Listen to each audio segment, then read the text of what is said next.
Good evening बच्चों।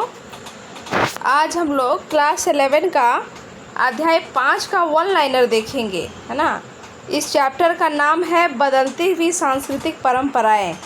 हालांकि ये चैप्टर अभी हम लोग नहीं पढ़े हैं, लेकिन इसका वन लाइनर हम लोग पहले कर लेंगे, है ना। क्योंकि क्लास में आपका अभी चौथा चैप्टर चल रहा है, फिर हम लोग 5वें पे आएंगे तो थोड़ा सा जानकारी हम लोग 5वां चैप्टर का ले लेंगे, क्योंकि चौथा चैप्टर ऑलरेडी अपलोड हमने कर दिया है ना। और जो ग्रुप से नहीं जुड़े हैं ना, जो बच्चे जो ग्रुप में है ना, वो उनको लिंक भेज दीजिए उनको, और कम से कम ग्रुप में ऐड कर दिया कीजिए, है ना। चलिए देखते हैं पहला क्वेश्चन, पहला वन लाइनर। रेनेसा का शाब्दिक अर्थ क्या होता है? तो रेनेसा का शाब्दिक अर्थ होता है पुनर्जागरण, माने फिर से जागना। ठीक। दूसरा देखिए, 1860 ईस्वी में वर्कहर्ट ने the civilisation of the Renaissance नाम का पुस्तक लिखा। बहुत इम्पोर्टेंट है। किसने लिखा पुस्तक? वर्कहर्ट ने। कब लिखा? 1860 में लिखा। कौन सा पुस्तक लिखा? The civilisation of the Renaissance. अगला, 1341 ईस्वी में पेट्रोक को राजकवि की उपाधि से सम्मानित किया गया। कब किया गया? 1341 में। राजकवि का उपाधि किसको मिला? पेट्रोक को मिला। 1453 ईस्वी में कुस्तुनतुनिया के बाजेंटाइन को ओटोमन तुर्कों ने पराजित कर दिया। 1453 ईस्वी में कुस्तुनतुनिया के बाजेंटाइन को ओटोमन तुर्कों ने पराजित कर दिया। 1495 ईस्वी में लियोनार्डो दा विंची ने द लास्ट सपर चित्र बनाया। और एक चीज़ और इसके बारे में याद रखेंगे कि उसने मोनालिसा का भी चित्र बनाया है। किसने? लियोनार्डो दा विंची ने। एक कौन सा चित्र बनाया? द लास्ट सपर बनाया। और कौन सा चित्र बनाया? मोनालिसा का। ठीक है। माइकल एंजेलो ने सिस्टीन चैपल की छत पर चित्र बनाया। माइकल एंजेलो ने सिस्टीन चैपल की छत पर चित्र बनाया। अगला, पेट्रोक ने इस बात पर जोर दिया कि प्राचीन लेखकों की रचनाओं को अच्छी तरह से पढ़ा जाए। किसने जोर दिया? पेट्रोक ने।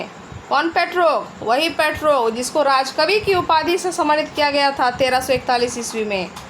ठीक है। पेट्रोक को मानववाद का पिता कहा जाता है।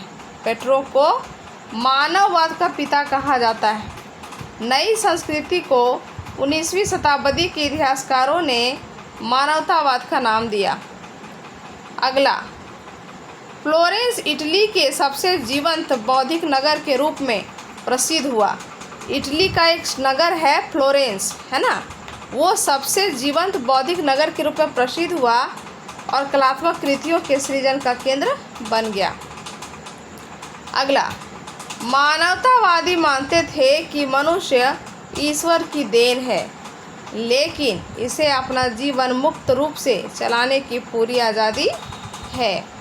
अगला, रेनेसा व्यक्ति शब्द का प्रयोग प्रायः उस मनुष्य के लिए किया जाता है जिसकी अनेक रुचियां हो और उन्हें अनेक हुनर में महारत हासिल हो, उसे रेनेसा व्यक्ति कहा जाता है। चलिए अगला, मानवतावादियों ने आधुनिक शब्द का प्रयोग 15वीं शताब्दी से शुरू होने वाले काल के लिए किया।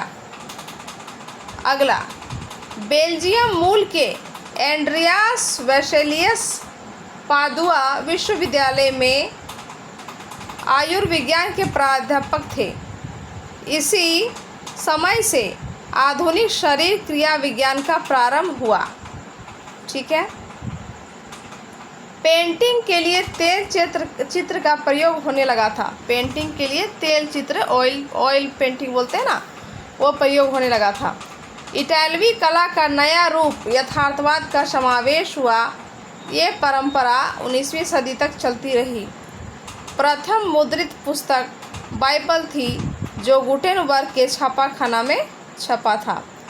मानवतावादी संस्कृति की विशेषताओं में सबसे प्रमुख है मानव जीवन पर धर्म का नियंत्रण कमज़ोर होना। चलिए अगले देखते हैं।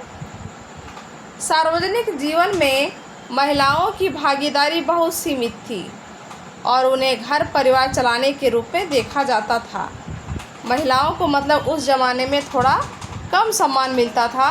उनको सिर्फ़ और सिर्फ घर परिवार चलाने वाली, खाना बनाने वाली के रूप में देखा जाता था। उनको नहीं लगता था कि वो पुरुषों के साथ कंधे से कंधा मिला करके चल सकती है। अगला, लोरेंजो बल्ला ने अपनी पुस्तक ऑन प्लेजर में भोग विलास पर लगाई गई ईसाई धर्म की निषेधाज्ञा की आलोचना की। किसने आलोचना की? लोरेंजो बल्ला ने। किस पुस्तक में? ऑन प्लेजर में।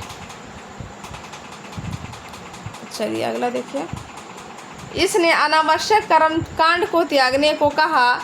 ईसाइयों को अपने पुराने धर्म ग्रंथों के तरीकों से धर्म का पालन करने का आह्वान किया। मनुष्य को अपना जीवन मुक्त रूप से चलाने की पूरी स्वतंत्रता है। पाप स्वीकार रोकती दस्तावेज की आलोचना की गई। अगला, बाइबल का स्थानीय भाषा में अनुवाद होने से लोगों को ये पता चला कि धन लूटने की प्रथाओं की अनुमति नहीं देती है। धर्म जो है धन लूटने को नहीं कहता है। यूरोप के किसानों ने चर्च द्वारा लगाए गए करों का विरोध किया।